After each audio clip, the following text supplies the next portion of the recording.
Hey there, and welcome to my first Legendary Remix predictions video. Today we're going to be having a look at the 6 newly announced Legendary Heroes who'll be getting some form of upgrade soon.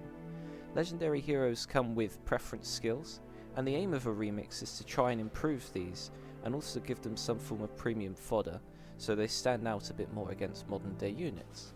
I hope you find this video somewhat informative and fun, and without further ado, let's get right into it. First, let's take a look at Legendary Lucina. Now, Lucina is a rather infamous unit in Fire Emblem Heroes because of her Future Vision skill. This skill has aged just fine, as it is a completely unique ability in which she swaps with an ally and then grants herself another action. It's like a self-activated Gale Force that takes no combat and no risk in order to activate. Now the rest of her skills are quite outdated, but this is why Legendary Remixes exist. So Sparrow is a great skill that synergizes with her weapon. Her weapon gives her 4 tool stats on initiation, you see, when she's fighting physical foes and dragons. And adding on another 4 attack and speed gives her 8 attack and speed when she initiates, which back then was rather useful. Wings of Mercy is a pain, because when you're fighting against her in Arena at the time, would probably be the likely case, she would warp in, swap with an ally, and then get another turn, and then snipe your healer or dancer back. And then distant guards thrown in there just as a unique fodder, just in case you don't want to keep her. Now the way I've built her by a modern day standard she's not the easiest character to build.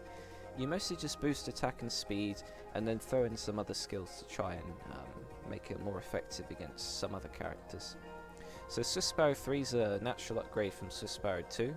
You can also use Attack Speed Ideal, which I actually used for her remix, but in this case I use Swiss Sparrow 3 Mystic Boost to help her sustain her health, as she doesn't have very much. No follow-up to help her deal with modern threats. A lot of modern characters block or stop follow-ups in some form of way, and it's rather useful as a speedy character to have a no follow-up effect. And then Attack Death Menace helps her damage output, and also helps her take a little bit less damage without having to run a lull skill on the B slot. Draconic Aura works quite well with Lucina, as her attack points can be deceptively high, especially with her weapon, which activates on over half the cast, so it's not too inconsistent. Now, having a look at her remix, I've of course upgraded Future Vision, and then I decided to replace her A skill with Premium Fodder. Now Future Vision I kept mostly the same.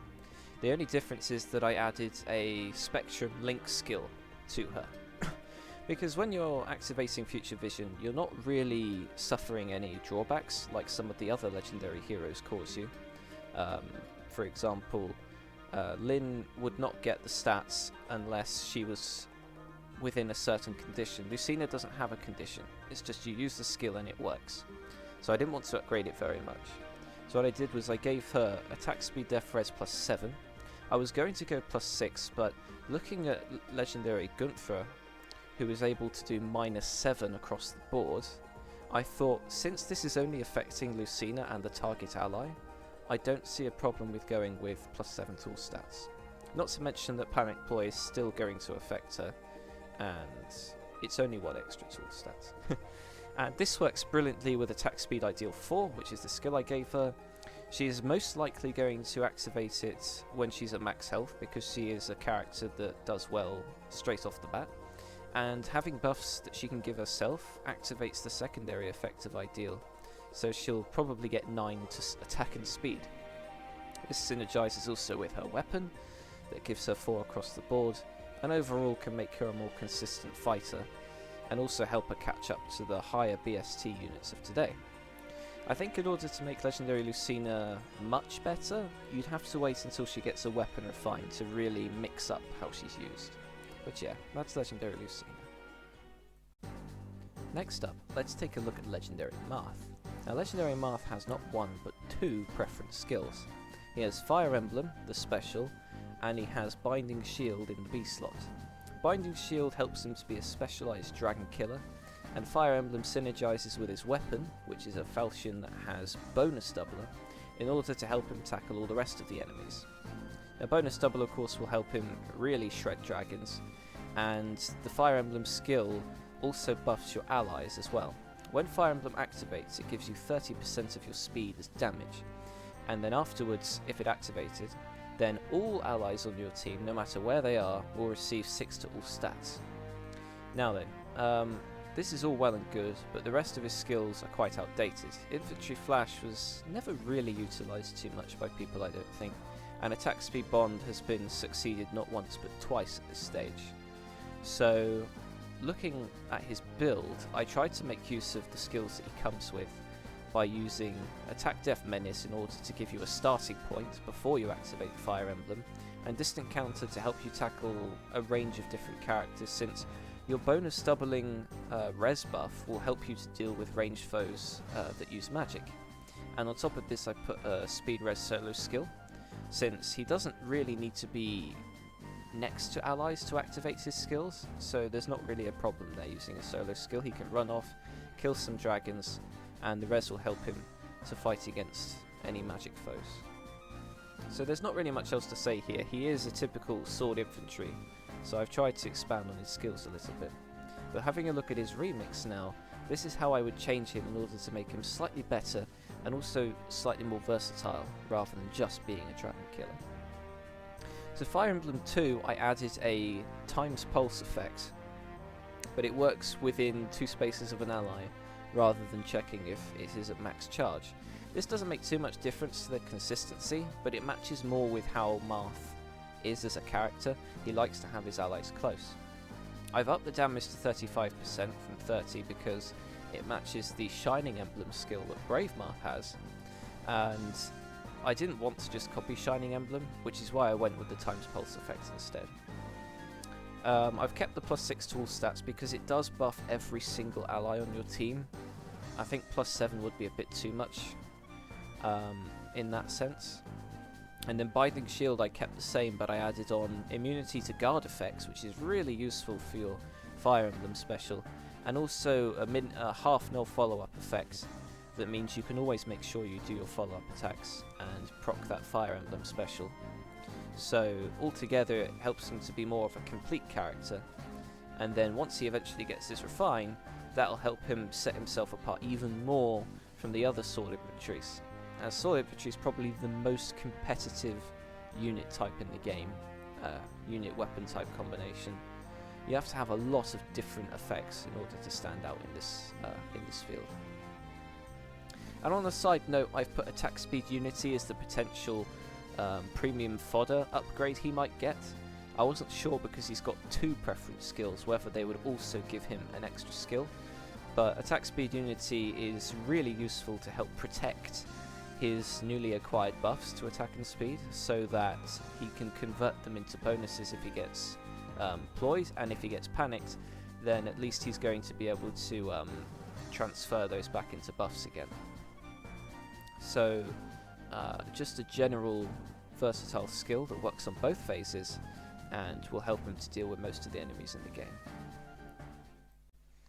Now we take a look at legendary young Tiki, and she's a more unique weapon type and movement combination, being an armoured dragon. We have seen more of these as time has gone on, but especially when she came out, she was quite a unique situation. What's interesting is, out of book 1 and 2, unless she is book 3, she is the only distant counter weapon that has not been refined yet. And I believe the reason for this is because she doesn't just have distant counter in a dragon breath like the Greemers, but she also has effective against dragons, which is a second effect on top of that. And this probably prompted Intelligent Systems to think that she actually has quite a full weapon already, and she doesn't quite need a refine yet. But the fact she's getting a remix soon will absolutely help her catch up to the more modern, usually colourless armoured dragons. So a fodder, she has quite a range of things actually that even by today's standards are quite useful. She's got Fierce Breath, which of course breath skills are quite rare as they are. They're quite handy to have, especially for distant counter users. She's got Bullfighter, which is again a very nice skill to have on the side for armor units that would like to specialise in player phase. And then her With Everyone skill is probably aged the poorest out of most of these pref skills, being a +6 def res buff to adjacent allies at the start of each turn. Now the problem with this is that a C slot for an armor unit is usually used to help their movement, whether it's Armored Stride or Armor March. Skills that help you move more freely are usually what make armor units a lot better. And if you're going to replace that, it needs to be something really good. Now, with everyone only works with adjacent allies, and since it doesn't do much else, you're still susceptible to panic, and it's not going to help you get anywhere fast. Now, for her build, I tried to keep with everyone just to work with it, and I decided that attack speed unity and special fighter would be the best thing to do to make good use of her offenses on both phases, and also keep a guard and breath effect just to keep the specials coming and stopping the opponent getting any stronger than they might already be against armored dragons. Armored dragons have some of the most common weaknesses in the entire game, since half the cast have dragon killing weapons now, and the other half probably have armor killers. There are so many free to play 3 and 4 star units running around with hammers, which are of course green, and this will destroy Tiki if she's not careful. Now, of course, you can't really stand up to these sorts of counters, but what you can do is make yourself ever stronger against what you should be able to take down. And a build like this will make decent use of her well-rounded stat line. And before her remix, that's stood the test of time quite well. But like I said, the attack speed unity will help her offenses, and even with adaptive damage, she might need a little bit more than that in order to be a bit more of a threat. Looking at what I gave her for her remix, I decided yes, speed res unity would be a great idea, only because it works with the with everyone 2 skill. Speed res unity patches up her 2 lowest stats that she'll need, and if you were to keep bold fighter, for example, you don't need the speed on player phase, and unity skills work best in enemy phase personally. So you've got bold fighter with the special cooldown for attacking, and then for being attacked you've got speed and res to help you make sure you double naturally, and to make sure your res is high enough to take hits from mages. The only problem was that this skill doesn't exist yet, so I had to make it myself. And then the icon, that is. So hopefully I did a good job there. And then the with everyone 2 skill, I made it so it gives all stats +6, and also a miracle effect to the units because it matches Tiki's character of not wanting her friends to die while she's still alive, living on and on. And also because it's a little bit more useful than just simply getting buffed. And if you notice, I've also buffed the range to 2 spaces because as an armor unit, it's not easy to be to be adjacent to all your allies at the start of each turn, unless you're using an armor ball specifically. So within 2 spaces is a little more lenient. Next up we have Legendary Erica. Now, as a cavalry unit, you're usually having to choose between Gale Force and damage. Erica definitely goes for the latter. Lunar Brace, coupled with Moonbow, deals a similar amount of damage to Black Luna, and having this with 3 movement is really insane. The problem Erica has is that she doesn't have space for a Canto skill, and she's lost her way over the years because so many cavalry units have released, and so many of them, legendary like Legendary Leaf, have almost replaced her as someone that can run around, do damage, and then get away again somehow, especially with Regin. So, in order to stand out, Surge Sparrow is a fantastic skill she can run. I've put her as her +10 build. Moonbow's fine because Lunar Brace does slow your special cooldown charge, so if you're going to proc a special every combat, then you're either choosing Ruptured Sky, Noontime or Moonbow if you're to use her preference weapon, which does give you a heavy blade type effect, I believe, if you are on your own enough or have enough allies near. I also gave a Fatal Smoke so the opponent can't heal in the middle of combat. This just ensures that they die on the second hit. But there's not too much else you can do, really. Surge Sparrow is good, but when you compare it to the unit it came from, Brave Erica, there's still a lot missing that would make this character stand out a little bit more.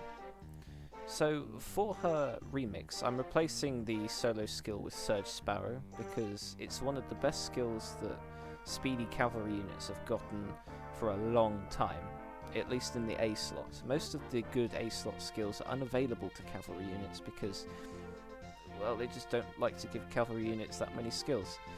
So Surge Sparrow allows her to keep the high damage outputs with the 7 attack and speed, but it also means that she can heal herself without having to run Mystic Boost or Noontime. So you've got Black Luna type damage, and you've got half your HP healed up every time it activates. It's a brilliant combination. Luna Brace 2 I wanted to make a little bit like Moonlight B skill that Brave Erica has, but I didn't want to just copy it. I really wanted to nullify guard effects, but that would have made it identical to Brave Erica's B skill. So instead, I kept everything the same, but I stopped the... I gave her a null follow-up type thing just to make sure she always hits a second time, as I realised that in order to proc her special, she always needs to hit twice. So if she can have a null follow-up type effect, this will ensure that happens. I also got rid of the slowing special cooldown charge. This might be a bit overpowered, so through playtesting they can determine whether they want to keep that restriction or not. But that's about it for Legendary Erica. I hope she gets something useful and good. I think she's next alongside Lucina, so it will be interesting to see what they get. The next legendary hero is Legendary Frid, and he is another sword cavalry unit, but the difference between him and Erica is that he has a very unique playstyle. His weapon gives him a guaranteed follow-up attack as long as the foe has some form of penalty on them, and it also stops their follow-up. This has led to him being one of the best cavalry units that can do full team wipes on his own, a little bit like what Ares can do. The difference is that instead of using Vantage, he just stops them making follow-up attacks altogether, and combining this with a sea of debuffs means that he takes very little damage in the process. If you also give him Gale Force, he can take out multiple units on his own turn, which also helps to improve the consistency of the kills, because you can, on your own turn, test to see whether you actually get the kill or not. Or you can just run away. So there's a lot of things you can do with Frid, and Freezing Seal is probably one of the more predictable skills in the remixes. But looking at his base kit, he's got Distant Counter, which is fantastic fodder if you don't want him. So he doesn't really need a premium skill to sell him as something that you would summon for skills. And Attack Smoke works really well with this set. Debuff a character, hit them, and then smoke the rest of the team, and then they'll be destroyed as well. I gave him a Gale Force build with Heavy Blade and Panic Smoke, because Panic Smoke is also a debuff of sorts, so it will proc his weapon, and it means that any buffs they have will turn into negatives, which can be all across the board if we're looking at the other characters that we've covered today. So Panic Smoke's a brilliant skill for him, and as I explained with Gale Force, he can run around and take down lots of characters. Looking at his remix that I've designed, I had to come up with a new icon again. I think the yellow ring around the skill is a bit too small, but Panic Smoke 4 was what I chose to give him as a premium fodder, and Freezing Seal 2, all I did with that one was make it pretty much identical to what Gunthras does, except instead of attack and res, it's attack and death for the secondary one. Panic Smoke, on the other hand, is the original Panic Smoke plus Isolation Smoke together. I wanted to go with the essence of the word panic, so the character panics, of course, and all their buffs turn into debuffs, and this also inflicts isolation, where they're panicking so much that their team can't even help them with assist skills. It's just to give him an extra layer of security. They might build this into his weapon instead, and then for his upgraded skill go with something like Fatal Smoke, because that's quite a strong C skill without being tier 4. But I thought that Panic Smoke 4 in this form would be quite fun for him, because he's already debuffing all stats by 7 on one particular foe, and then a further, attack def debuff on the others. So, there's a lot to be said there. But in essence, this would help Frid to be a really versatile character and have a lot fewer weaknesses than he did before. Of course, he's still going to be susceptible to blue foes and mages and cavalry killers, but cavalry killers are so much less frequent and so much easier to get around, I find, than armor and dragon killers. So he's not that bad, really. He works really well in Ether 8's offense, but it would be great to see what they do for his remix and then eventually his refinement too. Lastly, we have Legendary Azura, the most controversial character of this bunch, and a big surprise to many people who thought that she wouldn't get a remix for a long time yet. What's scary about Azura is her Grey Wave skill, which funny enough is what's getting boosted in her remix soon. They probably won't do her until the last 2 of this 6, but Grey Waves is a skill that grants an extra square of movement to infantry and flyers if you dance them, which is very simple, but it's devastating because there are so many characters that can make really good use of this, and especially on defense teams where the CPU does not care whether it loses a unit, it just wants to go in and get kills. Take Legendary Crom for example, he can move forward, Azura dances him, he goes in and shoots your backline character, your dancer, your healer. It's insane. It's a bit like how Legendary Lucina's good. The only difference is that Azura is a lot more versatile and can work really well in just about any situation. Prayer Wheel converts a buff in one stat to a buff in all stats, so if someone has +6 attack from attack tactic, you dance them and they'll get +6 to everything. So naturally she's really good. She even has a dual skill, so she scores highly, and aerobatic, so she's always able to move around. For a build, I've upgraded the dual skill, which is also the same as a remix. Spoiler alert for my prediction, but all I really did was give her Moonbow and Guidance. She is a pre-built character that does fantastically well. There are lots of things you could do to make her slightly better. I mean, some people run Fortress Def Res, some people run Hone Attack 4, so they get a slightly bigger buff. The only difference with Hone Attack 4 is that you have to be adjacent, so you know, you're choosing between a lot of different things here. Some people give her IoT Shield so she doesn't suffer so much to archers, but other than that, there's not much that there really is that's necessary to do with Azura's build. She just performs really well as she is. As for her remix, now Grey Waves 2, I was originally only going to change it so any movement type can receive the extra movement, but I added a bonus doubler effect in for fun. I'm not sure if that's realistic as to what she'd get, but if they wanted to make her noticeably better, then a bonus doubler buff would be quite nice because her playstyle revolves around giving allies buffs in all stats, so giving them bonus doubler as well would mean that that's doubly so, doubly good. I don't know if that's overpowered or not, but only time will tell. We live in a world where Fallen Edelgard exists, so I guess anything can happen. And then Blue Dual Flyers is, well, it's exactly what it looks like. It's a skill that has 5 HP, 2 across the board, and is slightly better than what she already has. The extra stats are quite useful for a dancer because dancers want to survive above all else. When you're playing in your abyssal maps, you're often sheltering your dancers so they don't die in one hit.